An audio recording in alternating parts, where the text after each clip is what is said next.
नमस्कार. आमच्या ज्ञानगंगा चॅनलवर तुमचे स्वागत आहे. कधीकधी आयुष्य आपल्यासमोर अशी वळणं आणतं की क्षणात सगळं काही बदलून जातं. जे आपलं वाटतं ते परकं होतं आणि जे स्वप्न आपण डोळ्यात जपून ठेवतो ती अचानक तुटून जमिनीवर विखुरली जातात.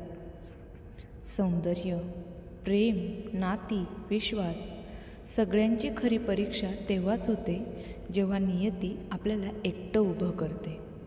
आज आपण ऐकणार आहोत अशाच एका मुलीची कहाणी, जी दिसायला सुंदर होती, मनाने निरागस होती, पण आयुष्याने तिच्यासमोर इतक्या कठीण परीक्षा ठेवल्या की सामान्य माणूस कदाचित तुटून गेला असता. पण ती तुटली नाही, ती घडली, ती मजबूत झाली आणि स्वतःच्या आयुष्याची खरी नायिका बनली. ही आहे सुधा मूर्ती लिखित महाश्वेता या हृदयस्पर्शी कादंबरीची कथा. अनुपमा नावातच जसं सौंदर्य आहे तशीच ती दिसायलाही विलक्षण सुंदर होती. तिचे मोठे भावपूर्ण डोळे, शांत हास्य आणि मनातली निरागसता पाहून कुणीही तिच्यावर प्रेम करेल. ती एका साध्या मध्यमवर्गीय कुटुंबात वाढलेली मुलगी. आई लहानपणीच गेली होती, पण तिच्या वडिलांनी तिला कधीच आईची कमतरता जाणू दिली नाही. ते शिक्षक होते, साधे, प्रामाणिक आणि मुलीवर जीवापाड प्रेम करणारे. अनुपमा अभ्यासात हुशार होती. शाळेत नेहमी पहिली यायची. नाटक, वक्तृत्व, नृत्यकला सगळ्यात ती आघाडीवर असायची. कॉलेजमध्ये तर ती सगळ्यांची लाडकी झाली होती. तिच्या सौंदर्याइतकंच तिचं मनही सुंदर होतं. इतरांना मदत करणं, हसतमुख राहणं आणि मोठी स्वप्न पाहणं हेच तिचं आयुष्य होतं. एक दिवस तिच्या आयुष्यात आनंदाची बातमी आली. तिच्यासाठी एक श्रीमंत, सुशिक्षित डॉक्टर मुलाचं स्थळ आलं. आनंद, देखणा, स्मार्ट, उच्चशिक्षित, परदेशात जाण्याची संधी असलेला. तिच्या वडिलांना वाटलं माझ्या मुलीचं भविष्य आता सुरक्षित आहे. दोन्ही कुटुंबांनी भेट घेतली आणि पहिल्याच भेटीत आनंदला अनुपमा आवडली. तिचं सौंदर्य, तिचं बोलणं, तिची साधेपणा सगळ्यांनी तो प्रभावित झाला. लग्न ठरलं. घरात आनंदाचं वातावरण पसरलं. लग्नाची तयारी, खरेदी, नातेवाईकांची लगबग. अनुपमाच्या आयुष्यात जणू स्वप्नवत दिवस सुरू झाले. तिला वाटलं आता आयुष्य फक्त सुखाने भरलेलं असेल. लग्न मोठ्या थाटामाटात झालं.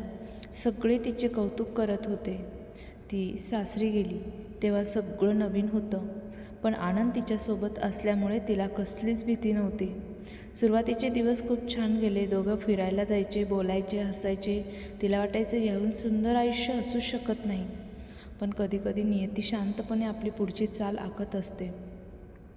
एक दिवस तिने आंघोळ करताना पायावर एक छोटासा पांढरा डाग पाहिला. तिला वाटलं काही किरकोळ असेल, पण काही दिवसांनी तो डाग वाढू लागला. डॉक्टरांकडे गेल्यावर समजलं की हा त्वचेचा आजार आहे, विटिलिगो. हा संसर्गजन्य नव्हता, जीवघेणा नव्हता, पण दिसायला वेगळा होता आणि समाजाला दिसणंच जास्त महत्त्वाचं असतं. हळूहळू सासरच्यांच्या नजरा बदलल्या. प्रेमाच्या जागी संशय आला. कुजबूज सुरू झाली. ही अशुभ आहे, तिच्यामुळे घरात अपशकुन येईल असे शब्द तिच्या कानावर पडू लागले. तिच्या मनाला चिरा पडू लागल्या. सगळ्यात जास्त वेदना झाल्या तेव्हा झाल्या जेव्हा आनंदही दूर जाऊ लागला. जो माणूस तिच्यावर प्रेम करायचा तोच आता तिच्याशी कमी बोलू लागला.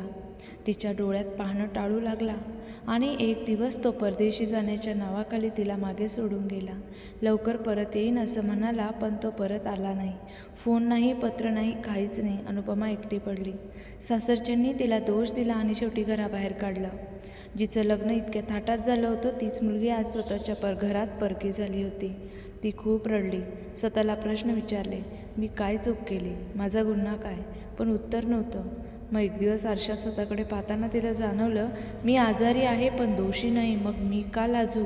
त्या क्षणी तिच्या मनात काहीतरी बदललं. ती ठरवते आता मी रडणार नाही, मी लढणार. ती शहर सोडून दुसरीकडे जाते. नोकरी शोधते, शिक्षण सुरू करते, स्वतःच्या पायावर उभी राहते. सुरुवातीला खूप अडचणी येतात. पैशांची कमतरता, एकटेपणा, लोकांचे टोमणे, पण ती हार मानत नाही. प्रत्येक अपमान तिच्या जिद्दीला धार लावतो. ती शिक्षक बनते, विद्यार्थ्यांना शिकवते. हळूहळू लोक तिच्या सौंदर्याकडे नाही तर तिच्या ज्ञानाकडे पाहू लागतात. तिच्या व्यक्तिमत्वाचा सन्मान करू लागतात. ती आत्मविश्वासाने जगायला शिकते. आता ती कमजोर मुलगी नव्हती, ती खंबीर स्त्री झाली होती. वर्षानंतर अचानक आनंद परत येतो. पश्चातापाने भरलेला त्याला पुन्हा अनुपमा हवी असते, पण आता परिस्थिती बदललेली असते. आधी जी मुलगी त्याच्यावर अवलंबून होती, ती आता स्वतःचं आयुष्य स्वतः घडवणारी स्त्री झाली होती. ती शांतपणे त्याचं ऐकते आणि विचारते, जेव्हा मला तुझी गरज होती तेव्हा तू कुठे होतास? त्या प्रश्नाचं उत्तर आनंदकडे नव्हतं. शेवटी अनुपमा स्वतःचा स्वाभिमान निवडते. ती मागे वळून पाहत नाही. महाश्वेता ही फक्त एक स्त्रीची कथा नाही, ही प्रत्येक कथा त्या व्यक्तीची कथा आहे ज्याला समाजाने कमी लेखलं, नाकारलं, पण तरीही ज्याने स्वतःच्या शक्तीवर आयुष्य जिंकलं. ही कथा आपल्याला शिकवते की खरे सौंदर्य चेहऱ्यात नसते, ते आत्मविश्वासात असते. प्रेम तेच खरं जे संकटात साथ देतं. आणि सर्वात महत्त्वाचं म्हणजे आपण स्वतःवर विश्वास ठेवला तर जगातील कोणतीही शक्ती आपल्याला हरवू शकत नाही. मित्रांनो, आयुष्यात कितीही संकटं आली तरी तुटू नका, कारण प्रत्येक वेदना आपल्याला अधिक मजबूत बनवते.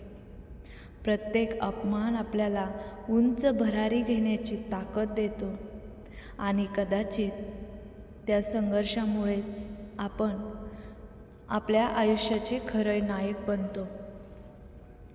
अनुपमासारखं उभं राहायला शिका, स्वतःचा सन्मान जपा आणि जगाला दाखवा की आपण कोणापेक्षा कमी नाही.